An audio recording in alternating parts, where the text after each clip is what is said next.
How we doing, everybody? This is WhiteFlash coming to give you guys a map update. In the coming weeks, there's going to be a patch, and there are going to be significant changes to Alliance of Defiance, the 2v2 map. Crossroads is also going to be modified in a significant way, and Nexus is going to be added to the 1v1 ladder. This should bring another high-end map to the 1v1 ladder for everybody. There's been a heck of a lot of testing on this, and as you can see with the release log here, we did a ton of tournaments, a ton of work on this map, and over a relatively short period of time, but it turned out to be it turned out great. So before we get into Nexus, I want to get into the easiest changes first, which was Crossroads.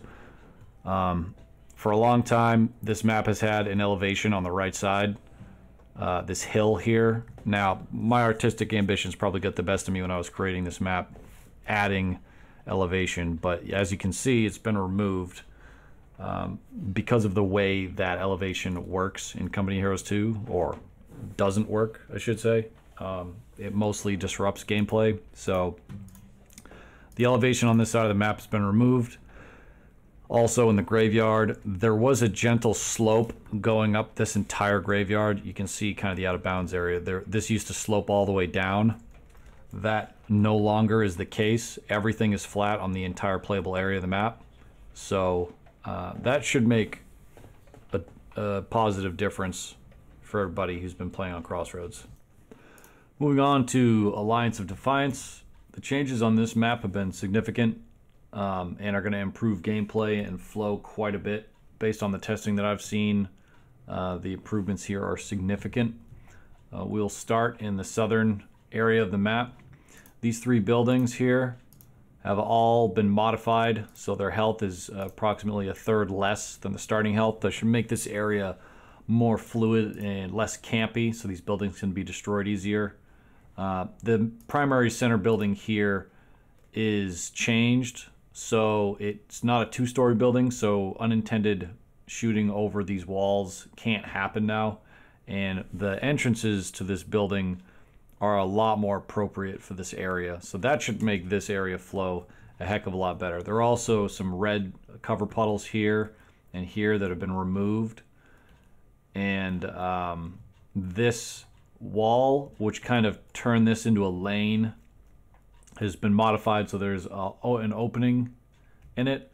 Only infantry can fit through here, but that is going to basically give some access between these areas and should give some interesting tactical opportunities.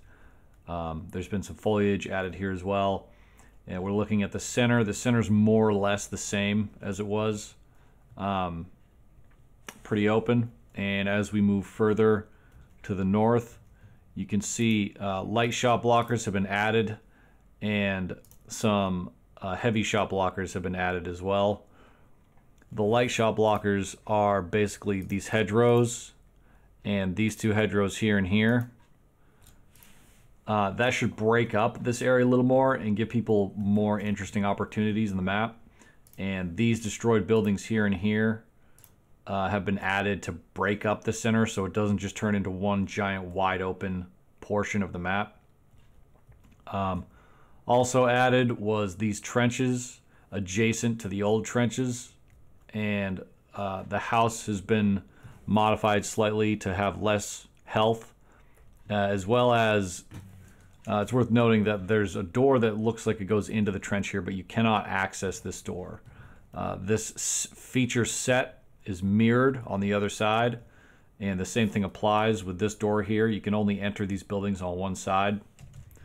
As we move further north, there have been a couple of hedges added here and here because the intention with these features is to have some kind of sight blocking so you can approach this area without the house covering too much.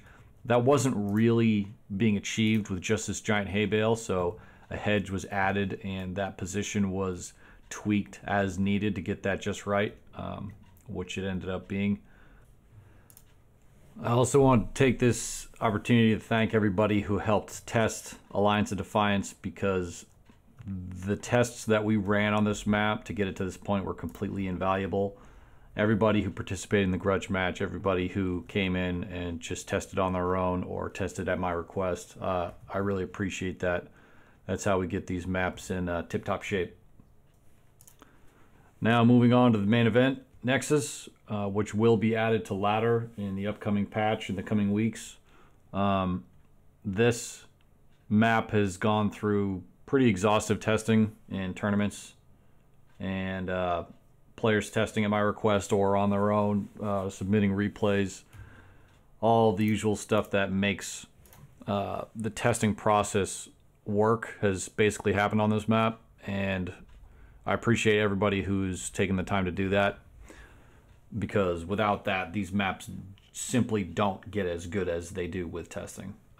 Thorough testing is absolutely critical, and in this case, it yielded what should be a very good 1v1 map. If we look at the design of Nexus, there is the main features, which is this rail and this road here that forms across. Those are the bases for the primary cutoffs to each side. The munitions are hugged by a tactical point, so each munition is connected to the player only through this strap point here and here. So these points end up being very harassable from either side of the map. The north and the south are rotationally symmetric, and the fuels are connected to either portion of the cross. This gives you the net effect that either player can take the north or the south, and they'll still have access to that fuel. The goal here is to maintain a gray area in the north and south from either player's perspective, so that there's no clear advantage to taking either side. The only thing that should dictate where a player wants to go is their tactical choices and their overall strategy. So if we move on to Nexus, we can see this rail and we can see the primary road. This road here does not provide red cover, and it also, because it doesn't provide red cover, it doesn't give a boost in speed to vehicles either. The southern area is has this triple building sort of set up here, and the way that this is designed, if a machine gun is in any one of these buildings to try to lock down these features, the victory point is not accessible by machine gun fire, and the fuel point here, while accessible to machine gun fire by all three of these houses, no machine gun can fully cover the point itself. So you effectively have this building can only cover about half of the capping sector here. Likewise with the other two buildings. No building can 100% cover this capping area. So you have this sort of breakup of like these thirds in here.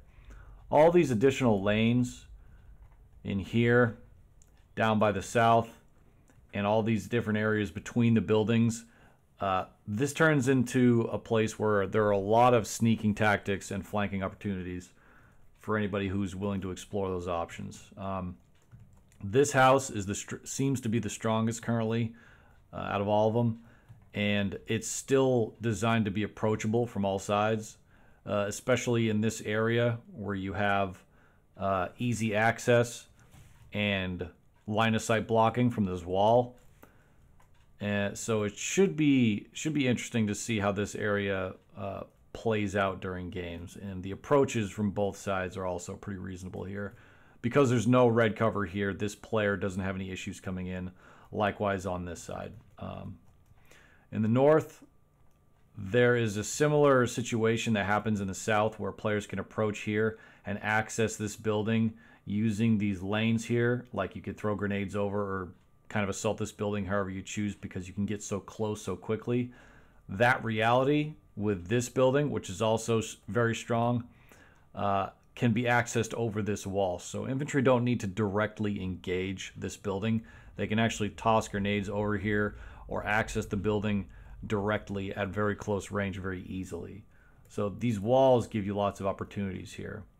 This building is very contestable with green cover as needed, and it's also very open, so the flanking options there are open to players.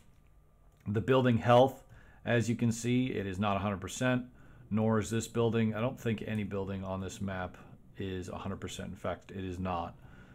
The munitions areas, you can see the Muni here, hugged by its tactical point. Now, the strap points in the center that connect these munitions are relatively close to the center victory point. So there's going to be a lot of combat happening in here, and being able to push your opponent out and grab this real quick and deny munitions is going to be a constant struggle during combat. You can also see these sort of rail loading yards. These are reminiscent from rails and metal. They're slightly different with broken up sections in the center to give more flow for units. The advantage that these provide here is that as units move in, let's say you're the player on the left and you're advancing here, if you can manage to push out your opponent, you can actually post up on this green, and that gives you further options to flank or cut the player off from, you know, either the north, the munitions, or the south main cutoffs. So, and if you're the defending player here, you can't really use these, although you probably could use this area up here, but you can't really use these to cover the victory point in any meaningful way. So what these end up doing, because of the direction that they're facing, it incentivizes both players to push through and try to grab some of this hard green cover here. Likewise, you know, it's the same for either player because of the rotational symmetry here. So the center should be open enough where players can do what they want, and it incentivizes offensive operations instead of digging in too much. And the theme of the map is it's essentially an area that's under construction using this main railway to get supplies, but obviously everything has gone sideways, so that never really got to happen here. That's pretty much Nexus in a nutshell.